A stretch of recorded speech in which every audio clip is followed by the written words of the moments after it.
Buenas tardes, profesora. Mi nombre es Camila Medrano y a continuación voy a exponer sobre la ética profesional del abogado y su normativa vigente en Chile. Bueno, el presente trabajo de investigación tiene por finalidad conocer y analizar en nuestro ordenamiento jurídico los diversos preceptos legales acerca de la ética profesional del abogado en Chile y cómo estos han evolucionado en el tiempo a raíz de las distintas modificaciones a los cuerpos normativos que se vinculan con ella, la regulación ético-profesional planteada en el denominado Código de Ética Profesional del Colegio de Abogados de Chile, su contenido y fuerza jurídica, e identificar la normativa que se encuentra actualmente vigente en nuestro país para quienes desempeñan la abogacía, estén o no afiliados a alguna asociación gremial. Para abordar estos objetivos se ha optado por seguir una línea de investigación cronológica respecto de los avances en materias de regulación ético-profesional de la abogacía, que abarcaría desde el decreto ley número 406 del 19 de marzo de 1925, que creó el Colegio de Abogados, hasta la aprobación del nuevo Código de Ética Profesional, que comenzó a regir a partir del 1 de agosto de 2011.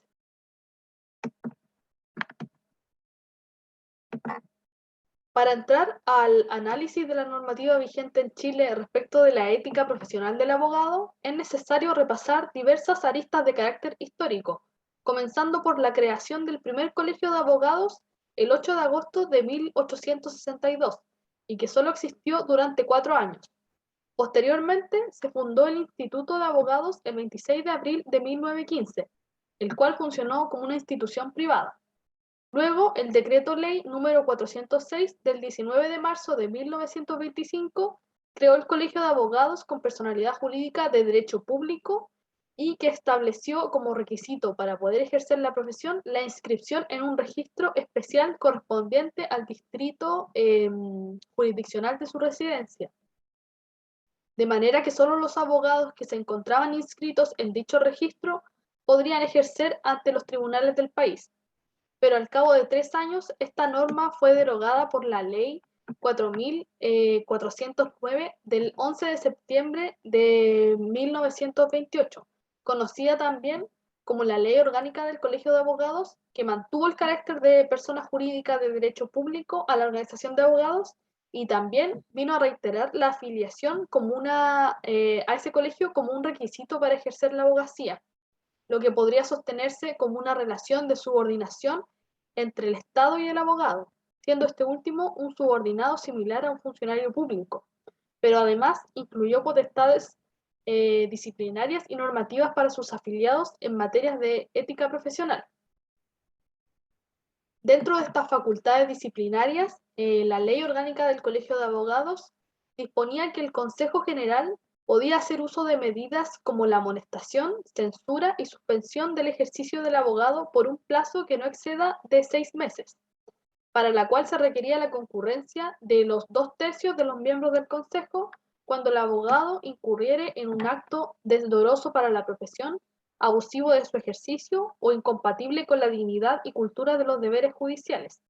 Y por si fuera poco, esta ley además entregaba al Consejo General la facultad de cancelar el título profesional del abogado siempre que en motivos graves lo aconsejen, y declarada que sea la cancelación, el abogado sería eliminado del registro de la orden. Si a facultades normativas nos referimos, esta ley marcó un precedente, puesto que el artículo 15 le confirió atribuciones al Consejo General de oficio o a petición de los consejos provinciales para dictar resoluciones de carácter general relacionadas con el ejercicio de la profesión. Dicha ley fue refundida por el decreto número 3274 del 9 de octubre de 1941, denominado Texto Definitivo de la Ley del Colegio de Abogados, la cual mantuvo la norma del artículo 15 y sirvió como base para aprobar por el Consejo General del Colegio de Abogados el primer Código de Ética Profesional para el ejercicio de la abogacía, que entró en vigencia el 1 de enero de 1949, y sus contenidos normativos fueron concebidos como un catálogo de deberes y obligaciones en el ejercicio de la profesión que tendían a garantizar la máxima protección del cliente, entendiendo al abogado como un servidor de la justicia y un colaborador de su administración, según señala en su artículo primero. Además, resultaba aplicables a toda persona que se desempeñara en la abogacía,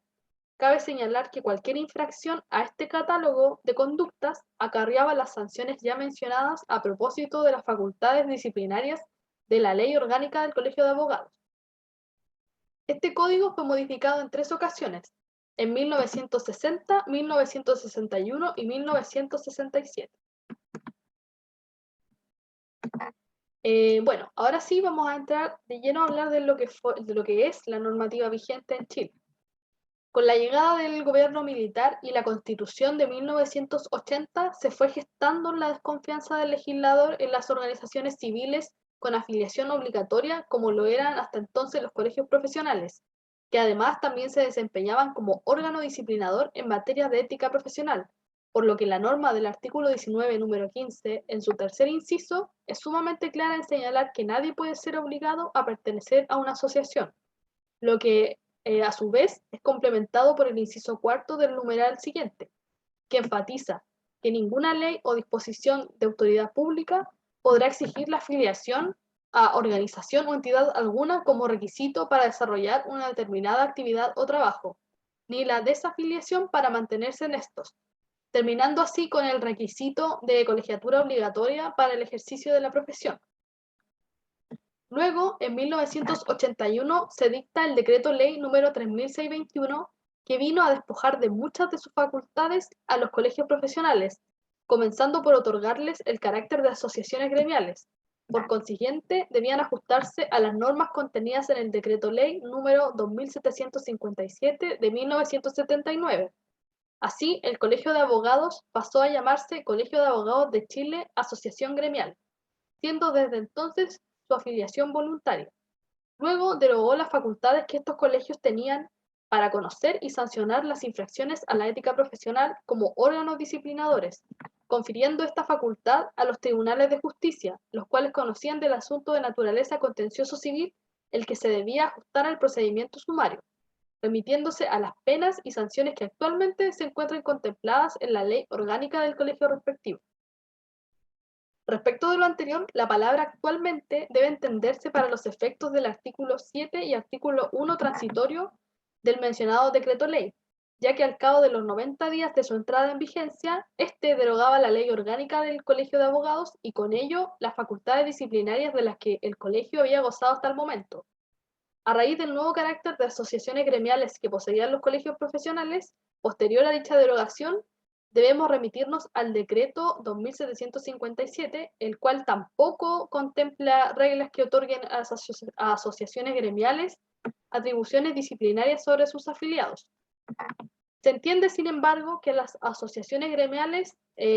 son aplicables como principio general de derecho la regla de los artículos 553 y 554 del Código Civil, que confieren a las corporaciones de derecho privado potestad normativa y de policía correccional sobre sus miembros, lo que ha generado una dificultad interpretativa a la hora de sancionar las conductas reñidas con la ética por parte de los profesionales, tras esta derogación. De acuerdo con el adagio jurídico, lo accesorio sigue la suerte de lo principal. También resultó ser derogada la facultad otorgada por el artículo 15, en virtud del cual había sido concebido el Código de Ética de 1949,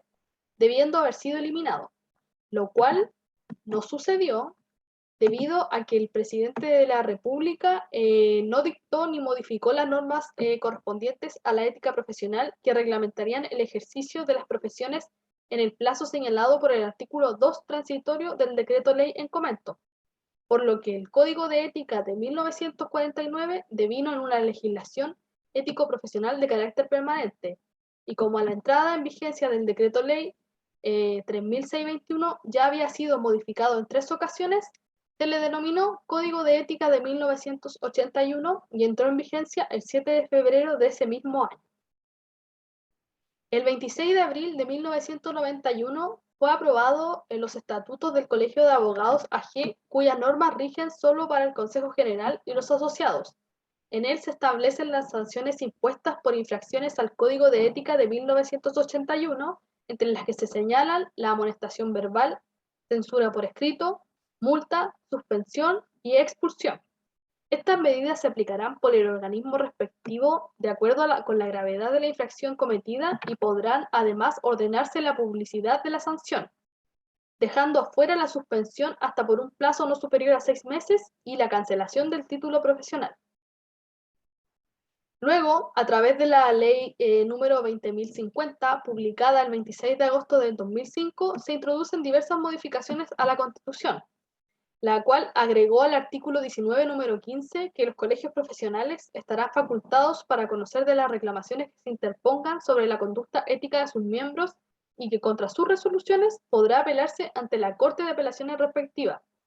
Señala además que aquellos profesionales que no estén asociados serán juzgados por los tribunales especiales establecidos por la ley. A su vez, la misma ley señala en la incorporación de su disposición transitoria número 49 que en tanto dichos tribunales especiales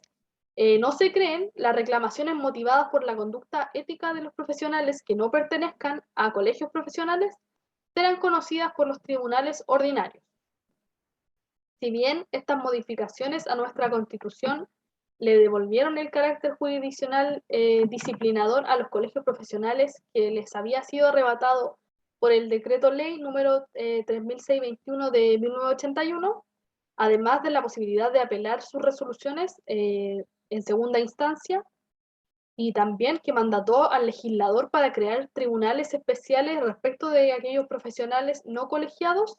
Estas modificaciones dejaron inalteradas las normas que definen los deberes éticos profesionales, las sanciones y las normas procesales, limitándose solo a otorgar jurisdicción y competencia. Cabe señalar que los mencionados tribunales especiales, que además nuestra Constitución señala en su disposición transitoria número 20, aún no han sido creados, ya que dicho proyecto de ley que lo hace quedó en el olvido desde enero del 2010 en la Cámara de Diputados en primer trámite constitucional. Sin embargo, diversas han sido las tesis y posturas doctrinales que giran en torno a esta modificación que resultó ser un salvavidas de plomo para nuestra legislación ético-disciplinaria, toda vez que quienes estaban llamados a ejercer la jurisdicción podían caer en arbitrariedades y diferencias de trato ante dos abogados iguales que cometen una misma infracción, pero a quienes se les aplicaría una sanción distinta en atención a la circunstancia de estar o no colegiados. Para el caso del abogado colegiado, será el Colegio de Abogados AG el que estará facultado para conocer de las reclamaciones que se interpongan sobre la conducta ética de uno de sus miembros y deberá aplicar las normas contenidas en el Código de Ética vigente, teniendo como máxima sanción la expulsión del abogado del Colegio de Abogados, con publicidad, sin que esto afecte su normal ejercicio de la abogacía en el futuro. Por el contrario, para el caso del abogado no colegiado, la situación es mucho más grave porque ya será el tribunal ordinario quien aplique la medida disciplinaria a esa infracción y puede tener como máxima sanción suspender el derecho del abogado a continuar con el ejercicio de la profesión hasta por 6 meses o incluso cancelarle su título profesional. Dicha situación resultaría ser una grave vulneración al principio constitucional de la igualdad ante la ley, en orden a establecer que ni la ley ni autoridad alguna podrán establecer diferencias arbitrarias. Al respecto, el profesor Pablo Fuenzalidas y Fuentes propone en una carta al diario El Mercurio dos soluciones frente a este complejo escenario. Primero, que todo abogado, miembro o no del Colegio de la Orden, puede ser juzgado por esta última institución, como sucede en Nueva Zelanda, o que todos los profesionales queden sometidos a la jurisdicción y competencia de los modernos tribunales especiales. Ambos caminos conducen a un fin común, que es unificar la normativa vigente con el objetivo de evitar las diferencias arbitrarias que propone la solución dual del proyecto de ley que estaba destinado a crear los tribunales especiales para los no asociados. En el año 2007 comenzó uno de los procesos de autorregulación más extensos que se han producido en nuestro país, la reforma al Código de Ética Profesional y al procedimiento de reclamos del Colegio de Abogados de Chile, AG. Luego de 4 años de intenso trabajo, el 1 de agosto del 2011 entró en vigencia el nuevo Código de Ética Profesional que configura normas de comportamiento mucho más precisas que su antecesor, siendo una regulación más estricta. Y también entró en vigencia el reglamento disciplinario del Colegio de Abogados de Chile AG, el cual contenía normas de carácter procesal, tales como ámbito de aplicación, los órganos de jurisdicción disciplinaria, el establecimiento de plazos y formas de notificación. Dicho reglamento fue modificado el año 2016 con el objetivo de agilizar el sistema que se creó en el año 2011 con un tribunal de ética que sanciona a los asociados, formado por 19 consejeros y por entre 10 y 50 abogados colegiados. Bueno, como conclusión, debemos mencionar que sin duda el decreto ley número 3621 de 1981 significó un terremoto de gran magnitud que sacudió con fuerza la regulación ético-disciplinaria de la profesión jurídica en nuestro país, dejando como consecuencia un déficit normativo al momento de sancionar las conductas contrarias a la ética.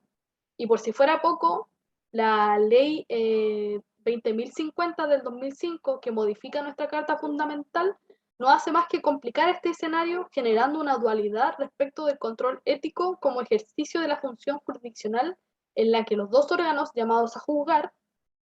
por una parte el Colegio de Abogados de Chile, AG, y por otra el Tribunal Ordinario, en tanto no se hayan creado los tribunales especiales, luego de conocer de un mismo asunto, puedan fallar de distintas formas según si el abogado se encuentra o no colegiado. Es por esto que urge la creación de un cuerpo normativo en nuestro ordenamiento jurídico que determine, precise y unifique todas las materias referentes a los deberes ético-profesionales, las sanciones y los procedimientos aplicables al ejercicio de la jurisdicción, así como también las atribuciones del Colegio de Abogados AG en estas materias también, con el propósito de no dar espacio a interpretaciones erróneas respecto de la aplicabilidad de normas supletorias o a caer en diferencias arbitrarias que afecten un justo proceso. Esta ha sido toda mi presentación. Muy buenas tardes.